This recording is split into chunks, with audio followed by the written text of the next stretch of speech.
TikTok got to be pretty popular when I was still in high school. At first, I didn't really understand what all the fuss was about, but when I got my account and tried it out for myself, I realized it was actually very entertaining. I didn't make TikToks myself, but I liked following other people and watching their videos. Brad, my boyfriend at the time, was super obsessed with TikTok, way more than me. He posted TikToks all the time, and after a few months, he built up a pretty decent following. He began posting more and more often, and it became something he spent a ton of his time on. The videos started out pretty simple, just him hanging out with his friends and doing skateboard tricks. But as time went on, he felt like he had to start stepping up his content to keep his viewers interested. He started doing more and more risky stunts, like trying to ride a bicycle blindfolded, seeing how long one of his buddies could hold their breath underwater, and even throwing knives at a dartboard to see who could get the closest to a bullseye. I know that a lot of people who took part in these stunts for the TikToks were scared of getting hurt and didn't really want to do them, but it was hard to say no to Brad. He had a way of convincing everyone to go along with what he wanted to do. It was like his followers had given him a god complex. Plus, there was always the excitement of taking part in a video that was going to likely get at least 500,000 views. His first TikTok that actually caused someone pain was when he purchased the Black Reaper pepper and had his friend Robbie chew up and swallow the whole thing. Robbie was able to get the thing down, but after a few seconds, he went totally berserk. He was running around the house like a crazy person, doing anything he could to stop the burn. He was chugging milk and throwing up. I've never seen anyone throw up so violently. The pepper essentially burned his taste buds off, and he had no sense of taste even weeks later. The next person that got hurt by his crazy TikTok antics was his friend Kevin. The plan was to take part in the viral challenge called the Salt and Ice Challenge. This involves putting salt on an exposed part of the skin and holding a piece of ice against the salt for as long as the person can stand the pain. It was only minutes after Kevin had passed the salt against his skin that he began to wriggle around in pain. Still, he knew that Brad needed a good video, so he didn't remove the ice. He had been screaming for what felt like forever before he finally could stand no more and removed the ice. I was shocked when I saw that his skin had become red and raw. He had to be taken to the hospital where he found out that the challenge had caused him to sustain third-degree burns. The affected skin will never look the same again. And then there was the matchstick prank. Basically, 3 of the guys put their hands down flat on a table with their fingers spread. Brad lit a match in between all of their fingers, and whoever could go the longest without picking up their own hand won. Of course, none of them wanted to look weak in front of an audience of millions, so they waited until the match literally burned their skin before raising their hands. That led to another trip to the hospital. After this incident, I spoke to Brad about his stunts. I felt like they were getting too dangerous, and it was making me really concerned and uncomfortable. I was afraid that someone was going to get really hurt. Some likes on a TikTok video were not worth the health and safety of one of our friends. Brad assured me everything was going to be fine and he wouldn't take things too far. He went on to say that he was starting to make a good amount of money from his TikTok videos and would start giving everyone a cut for helping to make them. This will be a good thing for all of us, he told me. I wasn't convinced in the slightest. Just as I expected, the stunts didn't get any less intense.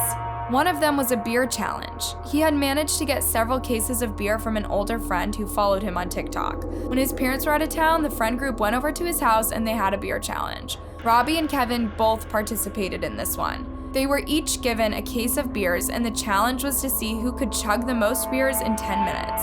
Robbie ended up winning. I lost count of how many beers he took down. After the challenge was over, he laid on the couch practically comatose. I was terrified that he had alcohol poisoning, but he pulled through. I was particularly upset about this challenge because we were all underage and could get in a lot of trouble if an adult found out. I ended up leaving early that night, feeling annoyed and hurt. It was like I didn't even recognize who Brad had become. Brad and I were having trouble within our relationship. Things had always been really good for us up until this whole TikTok thing came out. We were so happy and in love. Now I was sure that I was no longer his top priority. I had been replaced by TikTok. He spent less time with me, forgot important dates like anniversaries, and didn't even seem fully present when we had date nights. He was always checking his phone to see how many viewers he got on his latest video. It was always all he would talk about too. He never asked about my life or how I was doing. Eventually, it started to affect his performance at school. He had always been such a good student, but now all of a sudden he was failing tests and forgetting to turn in homework. I was starting to get legitimately worried that he wasn't going to graduate on time. His parents were bewildered. They couldn't understand what had happened and didn't know about the whole TikTok thing. I was half tempted to tell them.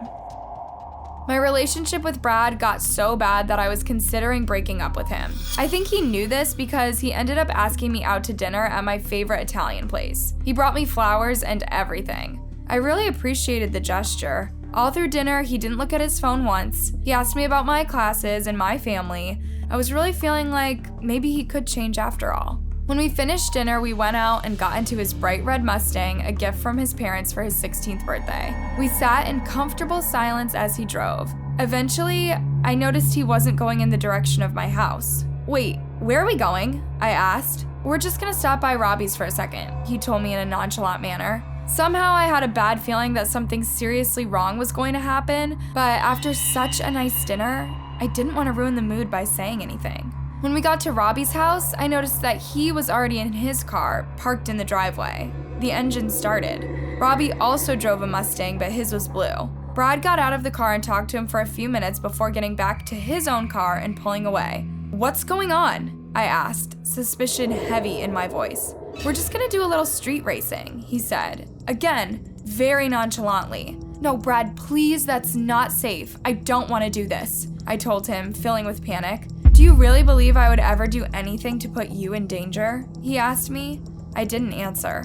"Everything will be fine. Just relax," he said. Brad pulled onto the highway, Robbie following close behind. The second we had merged onto the highway and there was an adequate distance between the two cars, Robbie put his foot on the gas and flew in front of us, taking off down the highway at a very high speed. Brad groaned and then increased his own speed. We were winding between cars and literally flying down the highway. Brad was doing everything possible to get ahead of Robbie.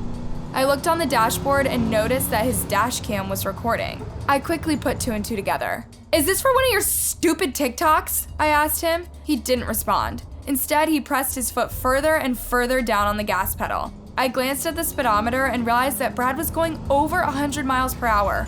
I began to freak out. "Please stop, Brad, please! There could be cops, we could get in trouble." I was begging now. I could hear it in my voice. My pleads fell upon deaf ears as Brad continued in his pursuit. He was cutting people off and we were getting honked at left and right. I kept waiting to see red and blue lights appear behind us, but they never came. I watched as the speedometer hit 120 miles per hour. Brad showed no signs of slowing down. "Please, you're going to kill us," I whimpered, tears falling down my face. I could barely stand to look at the road. I heard Brad take a sudden intake of breath and I quickly saw why. A minivan ahead of us had suddenly changed lanes. Brad slammed on the brakes, causing me to lurch forward. He wasn't fast enough. I knew that with certainty. "Oh God!" I cried out before we smashed straight into the back of the minivan. The car flipped in the air and rolled at least 3 times. Glass shattered and fell down on us. The airbags went off, smacking me right in the face, and then everything went dark. When I woke up, I was hanging upside down, my seatbelt holding me in place. I was trapped in the vehicle and couldn't see much. I glanced over at Brad and he was unconscious, blood dripping from cuts on his head and coming out of his mouth. There were shards of glass sticking out of his skull. Brad, can you hear me?" I asked him. He didn't respond. "Oh, please wake up. Please don't be dead," I said, tears streaming down my face. He looked very pale and wasn't moving at all. "Help! Help! Please, somebody help!" I began screaming at the top of my lungs. I began taking inventory of my injuries. I knew I was pretty cut up, especially around my face, and I could see a particularly large shard of glass sticking out of my thigh. It had cut through my jeans. With a trembling hand, I grabbed it and threw it to the side. The pain ripped through me like a knife. I could move my head so my neck wasn't broken, and my arms seemed okay, but I couldn't feel one of my legs. I definitely had some broken ribs too because it hurt when I took a breath. Why weren't people coming for help? How long had we been here? Suddenly, I heard a man's voice and he was poking his head through one of the broken windows. His eyes grew big when he saw me. "Miss, can you hear me? Don't worry, we're going to get you help. The paramedics are on the way. Stay with me, okay?" he reassured me. I think my boyfriend is dead, I said, sobbing. Don't worry, help is on the way. Try not to move around too much. My eyelids were growing heavy. All I wanted to do was go to sleep, but the man kept urging me to stay awake. Please, miss, you need to stay awake. You need to stay conscious. I could hear the sounds of sirens in the distance. The man was telling the truth. Help was on the way. I lost my battle against my droopy eyelids, and everything went black. I woke up in the hospital, completely alone. It was dark outside, but my room was well lit by blinking machines that beep repeatedly. Why was I here? I struggled to remember. Was this just a bad dream? Suddenly, all the memories of the crash hit me at once, and I sat up straight, gasping for air. A nurse must have heard me because she came running into my room and put a comforting hand on my shoulder. Don't worry, everything is okay. You're in the hospital, she told me in a kind, friendly voice. Is Brad dead?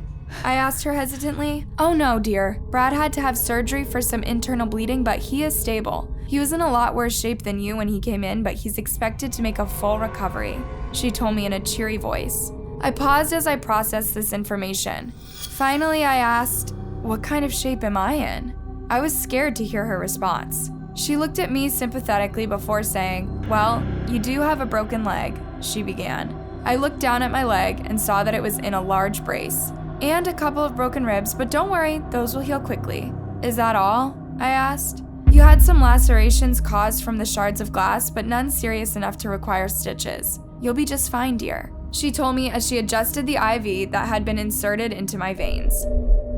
Over the course of the next couple of days, I had a lot of visitors. My parents stayed as long as the nursing staff would let them, and my friends brought me surprises like candy and flowers. A few times I asked to see Brad, but I was always told no. No one would answer any of my questions about what had happened to the people in the minivan. Were they okay?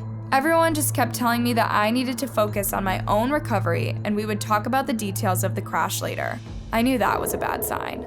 On the third day that I was in the hospital, a police officer entered my room. My mother was following close behind him with an angry expression on her face. I told you she needs rest, she told him in an icy voice. I'm sorry, ma'am, but this can wait no longer, the officer told her, his voice firm. Finally, my mom gave in. She stomped out of the room, slamming the door behind her. The officer took a seat right next to my hospital bed. How are you feeling? He asked me, studying my face closely. I've definitely been better, I told him, and he nodded thoughtfully. I know it's not something that's easy to talk about, but what I need you to do is describe to me exactly, with as much detail as possible, what you remember of the events leading up to the crash, he said in a calm voice. It all started coming out of me at once. It was like I had been holding it in so much for such a long time. I told the officer everything, from Brad's obsession with TikTok to the increasingly dangerous stunts. I told him that I had tried to get Brad to cool it with the stunts, and I thought he had agreed to do so. I explained that I hadn't known that Brad had intended to street race when I first got in his car, and I had warned him to lower his speed, but he refused. I described how the minivan had changed lanes and how Brad had tried to slow down, but he couldn't do it in time. When I finished talking, I was slightly out of breath. Thank you very much. You have been incredibly helpful. I wish you the best with your recovery, the officer said. He had been writing everything I said down into a small notebook. He stood up to leave, but before he could, I asked him, Officer, how much trouble is Brad in? The officer looked at me with a confused expression on his face. Has no one told you? He asked me in a soft voice. My heart felt like it dropped into my stomach. I shook my head no. The officer let out a long sigh before he eventually sat back down. He scooted his chair close to my bed, and in a soft voice he said, Unfortunately, the vehicle you struck contained a pregnant mother and her 2 children. All 3 of them are now dead. I felt like my throat was closing up and I could barely breathe. The officer put a comforting hand on my arm. Don't blame yourself. There is no one to blame for all of this but Brad, he said. He then stood up quickly and left the room. My sobs started the second the door slammed shut behind him. I couldn't believe it. Brad was the reason that 3 people and an unborn child were dead. I was released from the hospital after a week and got to go home. After Brad was discharged from the hospital, he was put into police custody. After a brutal trial, he ended up getting sentenced to 70 years in prison for his reckless behavior. It was pretty much a life sentence. When When the COVID-19 pandemic hit its high point in the spring of 2020, I went home from college to live at my parents' house. No one knew what was going to happen, but it wasn't looking good. Thankfully, my mom had been able to stock up on some essentials before quarantine hit, so my family and I would have enough to eat. The days quickly became incredibly dull. I would spend a few hours in Zoom class every day and would turn my homework in online, but after that, the rest of my day was free. It was fun at first, having so much free time, but the excitement didn't last long. As the months went by, I grew tired of being stuck inside. I couldn't see friends, couldn't go out to eat, I couldn't even go to Starbucks and get work done on my computer. All of my friends kept messaging in the group chat about this app called TikTok. It had been around for a while, but didn't start getting really popular until the quarantine. After my friends urged me over and over again to make an account, I eventually gave in and did so. I was surprised by how much I enjoyed the app. There were so many fun creators, and I could spend hours just scrolling through the videos. Some of my favorite TikToks to watch were the day in the lifestyle videos. They seemed easy enough to film, so I decided to start making some myself. It was mostly just for my own sake, so I could have some videos to look back upon and remember what life was really like during the pandemic. My videos were pretty simple. They just documented things like my workout routine, my meals, and anything exciting I did on a day-to-day basis. Before long, I had a decent amount of followers. On one exceptionally gorgeous summer day, I decided to go down to the beach, which was an easy walking distance away from my parents' house. I packed a lunch and a book to read while I was there. When I got there, I found a secluded place to set up my chair. It was a decent distance from any other people. After reading for a while, I decided to take a quick stroll by the ocean so I could get some footage for a TikTok. I was so immersed in getting the perfect clip that I barely noticed when a tall guy suddenly appeared right beside me. "What are you up to?" he asked. I jumped, startled by his sudden presence. "Oh, I was just filming a TikTok," I told him. He looked to be around my age and was wearing a hoodie and sweatpants, despite the warm summer weather. "You're awfully cute. Any way I could score your phone number?" he asked, a sly smile on his face. I was so annoyed. I wanted to have a peaceful day alone and had no interest in being hit on. "You know what? I actually have a boyfriend," I told him. "Oh yeah? What's his name?" the guy asked me. I said the first name that came to me, Leonardo.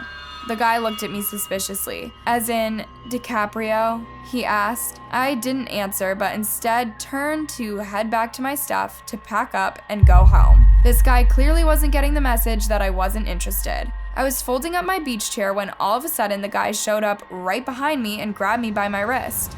"About that number?" he said forcefully.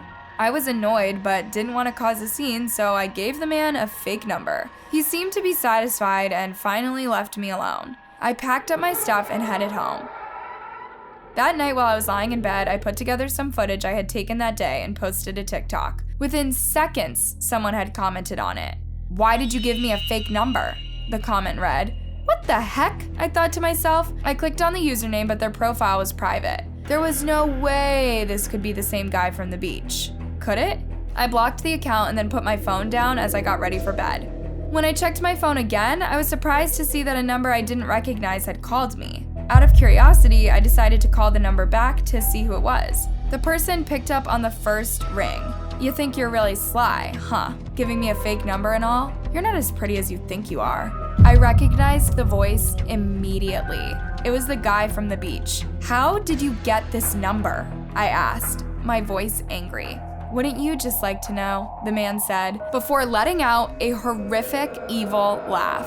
"I'm not scared of you, you know," I told him, even though my voice shook a little. "Yes, you are," the man said, his voice scarily quiet. "I can see fear on your face." "What do you mean you can see me?" I asked, my heart beating into my chest. I peered out my bedroom window and gasped as I saw a tall, dark figure standing in the front yard of my parents' house, staring at me. He was wearing a terrifying skeleton mask and his head was tilted up towards my window. In his hands was a long knife with what appeared to be blood dripping from it. I hung up the phone abruptly and pulled my curtains closed as fast as I could and raced downstairs to tell my parents. They were cuddled up on the couch watching a scary movie. In between sobs, I explained that a guy was stalking me and he was standing outside our house right now. They both leapt up from the couch. My mom dialed 911 while my dad went out to the garage to get his baseball bat. I was begging and pleading for him to not go outside, but he insisted. He was too angry to argue with. The police arrived while my dad was still checking our property. Together, they spent the next hours searching for the man who had threatened me, but they found no sign of him. The next day, they attempted to track the phone number that he had called me from, but it was traced only to an old burner phone that had been tossed into the trash. There were no further leads. A few months have gone by and I haven't heard from him again, but just knowing that he is still out there makes me scared for my life. Wherever you are tonight, be safe and sleep tight.